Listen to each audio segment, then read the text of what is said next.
Settima corsa dall'Arcoveggio, il confronto più affollato, TQQ escluso, del pomeriggio. Un miglio per cavalli di 4 anni, in 14 dietro l'autostart. Furia Caparra, Fujiko Mech, FBIB, Fox Matley, Fennec dei Veltri, Fenice Matto in prima fila.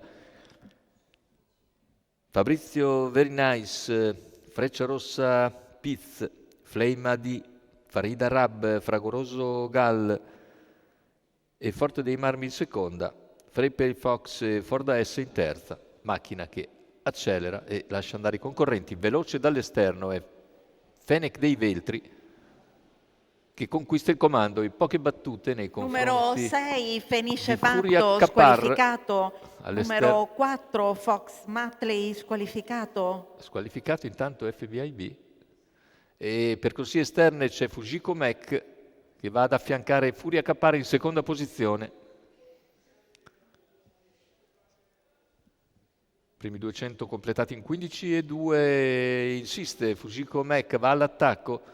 Dopo 400 metri appariglia completamente Fennec dei Veltri, 32 il passaggio ai 400, rimane a ridosso Furia Capar, si avvantaggia dopo 500 metri di gara Fujiko Mech che completa il sorpasso al paletto dei 600 metri in 45-3 con spesa, ma è ora davanti.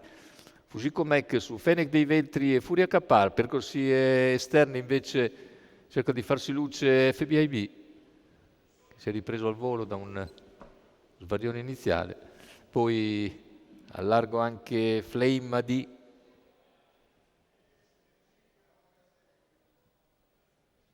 Vantaggio rimane FBI, che però Numero 2 Fujiko Mech, che Fujiko però sbaglia, all'esterno è squalificato. FBI che allora passa in vantaggio dopo un chilometro in 1:16,2. Nella scia c'è sempre Fennec dei Veltri che ora accenna a spostare all'esterno, poi torna sotto.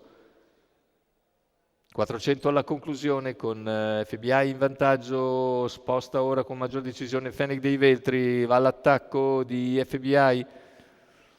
Quando siamo sulla curva conclusiva i due prendono vantaggio. Completamento della piegata, ingresso in dirittura con FBI che ha respinto un primo affondo e nel finale consolida il vantaggio e vince su Furia Capar che all'interno batte Fennec dei Veltri. 1:15,7 ragguaglio conclusivo, 30,5 a chiudere. Dopo alcune prove positive trova la via del successo FBIB. Riccardo Pezzatini in salti al training e alla proprietà. Un bel primo piano. Vittoria netta sul traguardo. Al secondo posto finisce Furia Capar che piega Fennec dei Veltri.